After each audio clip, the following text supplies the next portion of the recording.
6 फरवरी 2026 ये एक ऐसी तारीख है जिसे पाकिस्तान की राजधानी इस्लामाबाद शायद ही कभी भुला पाएगी। इस दिन हुए एक आत्मघाती हमले ने न सिर्फ शहर को बल्कि पूरे देश को हिलाकर रख दिया था। ठीक दोपहर के 1:30 का वक्त था जब तरलाई कला की खदीजा तुल कुबरा मस्जिद में जुमे की नमाज की शांति अचानक एक भयानक धमाके से टूट गई। इस हमले में कुल 36 जानें गईं। और देखिए, ये सिर्फ एक आंकड़ा नहीं है, ये 36 कहानियां हैं, 36 परिवार हैं जिनकी दुनिया उस दिन हमेशा हमेशा के लिए बदल गई। धमाके के बाद क्या हुआ, वहां मौजूद एक चश्मदीद जाहिर हुसैन बताते हैं। उसके बाद कुछ देर के लिए भयानक खामोशी छा गई, एक ऐसी खामोशी जो शायद किसी भी शोर से कहीं ज्यादा डरावनी थी। तो चलिए इस पूरे वाक़े को परत दर परत समझते हैं। आखिर उस शुक्रवार की दोपहर को हुआ क्या था? हमलावर ने निशाना बनाया इस्लामाबाद के बाहरी इलाके तरलाई कला में एक शिया मस्जिद को, और वक्त चुना गया जुमे की नमाज का, जब मस्जिद नमाजियों से खचाखच भरी हुई थी।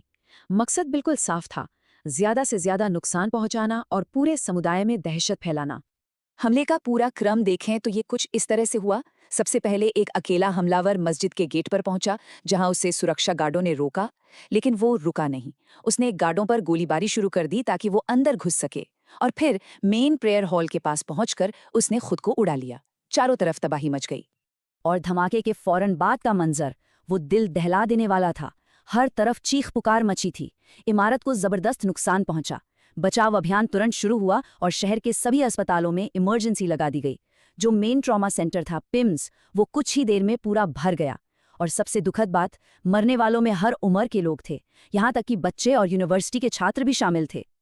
अब इस हमले के बाद जाहिर है पूरे देश में एक बहुत बड़ी जांच शुरू हुई। तो देखते हैं कि कैसे सुरक्षा बलों ने इस हमले के पीछे के नेटवर्क को बेनकाब किया। जांच बहुत तेजी से आगे बढ़ी। सबसे पहले तो हमलावर की पहचान हुई, जिसका नाम यासिर था और वो पेशावर का रहने वाला था। फिर एक विदेशी कनेक्शन सामने आया। पता चला कि उसने अफगानिस्तान में 5 महीने की ट्रेनिंग ली थी। इसके बाद एक एक करके पूरे सेल को ध्वस्त कर दिया गया।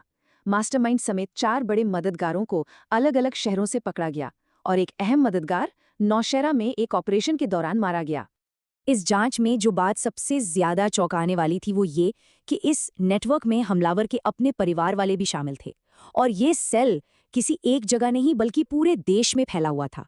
इसका मास्टरमाइंड एक अफगान नागरिक था, जबकि उसके मददगार कोई कराची में, कोई पेशावर में, तो कोई इस्लामाबाद में, यहाँ तक कि उसकी माँ भी इसमें शामिल थी। तो ये हमला किया किसने? इसकी जिम्मेदारी ली इस्लामिक स्टेट पाकिस्तान प्रोविंस यानी ISPP ने। ये इस्लामिक स्टेट से जुड़ा एक लोकल ग्रुप है जो पाकिस्तान में सक्रिय है, और ये बमबारी ये अब तक का उनका सबसे बड़ा और सबसे घातक ऑपरेशन था। एक तरह से राजधानी में हमला करके उन्होंने अपनी मंशा जाहिर कर दी थी। इस धमाके की गूंज सिर्फ पाकिस्तान तक ही सीमित नहीं रही। बहुत जल्द इसने एक बड़े डिप्लोमैटिक यानी कूटनीतिक बवाल का रूप ले लिया। तुरंत ही पाकिस्तान और अफगानिस्तान के बीच इल्जामों का दौर शुरू हो गया। पाकिस्तान का साफ कहना था कि हमलावर को अफगानिस्तान में ट्रेनिंग मिली थी और तालिबान उन आतंकी गुटों को पनाह दे रहा है जो पाकिस्तान को निशाना बनाते हैं। वहीं दूसरी तरफ अफगानिस्तान ने इन दावों को गैर जिम्मेदाराना और बेबुनियाद बताते हुए सिरे से खारिज कर दिया। उनका कहना था कि पाकिस्तान अपनी सुरक्षा की नाकामी का ठीकरा दूसरों पर फोड़ रहा है। लेकिन बात यही नहीं रुकी। पाकिस्तानी अधिकारियों ने इस मामले में भारत को भी घसीट लिया। दावा किया गया कि ये हमला भारत अफगान गठजोड़ का नतीजा है, और भारत पाकिस्तान में अस्थिरता फैलाने के लिए ऐसे गुटों को पैसा देता है। भारत ने भी इन आरोपों को निरर्थक और बेबुनियाद बताते हुए पूरी तरह से नकार दिया। तो पाकिस्तान के नजरिए से देखें तो ये सिर्फ एक आतंकी हमला नहीं था। उनके गृह मंत्रालय के मुताबिक अफगान तालिबान की पनाह में पनपता आतंकवाद पूरे इलाके की शांति के लिए एक बहुत बड़ा खतरा है। अब ये जो बाहरी इल्जामों का खेल चल रहा था, उसके अलावा इस हमले ने पाकिस्तान के अंदर की कुछ गहरी और परेशान करने वाली कमियों को भी सबके सामने ला दिया।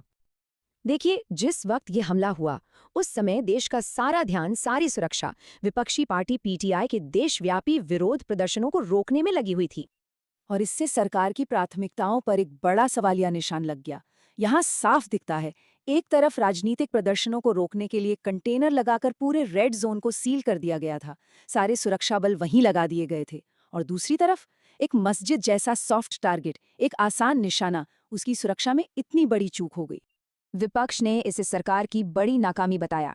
पीटीआई इस्लामाबाद के अध्यक्ष आमिर मुगल ने साफ साफ कहा, अगर पुलिस ने राजधानी की सुरक्षा पर ध्यान दिया होता तो शायद ये आत्मघाती हमलावर शहर में घुस ही नहीं पाता। तो कुल मिलाकर ये हमला सिर्फ एक घटना नहीं था, इसने कई पुरानी और गहरी दरारों को फिर से खोल दिया, जैसे सुन्नी और शिया समुदायों के बीच बढ़ता तनाव, देश की राजधानी की सुरक्षा पर उठे सवाल और सीमा पार से आने वाले आतंकी गुटों का लगातार बना हुआ खतरा।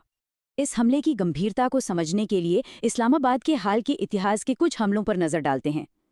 नवंबर 2025 में कोर्ट हाउस हमले में 12 जानें गई थीं और फिर फरवरी 2026 के इस मस्जिद हमले में 36। ये आंकड़े साफ दिखाते हैं कि ये राजधानी में हिंसा का एक बहुत बड़ा और खतरनाक एस्केलेशन था।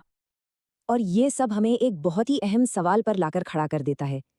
क्या ये बमबारी सिर्फ एक दुखद हादसा है या फिर ये पाकिस्तान के लिए अस्थिरता के एक नए और कहीं ज्यादा खतरनाक दौर की शुरुआत है?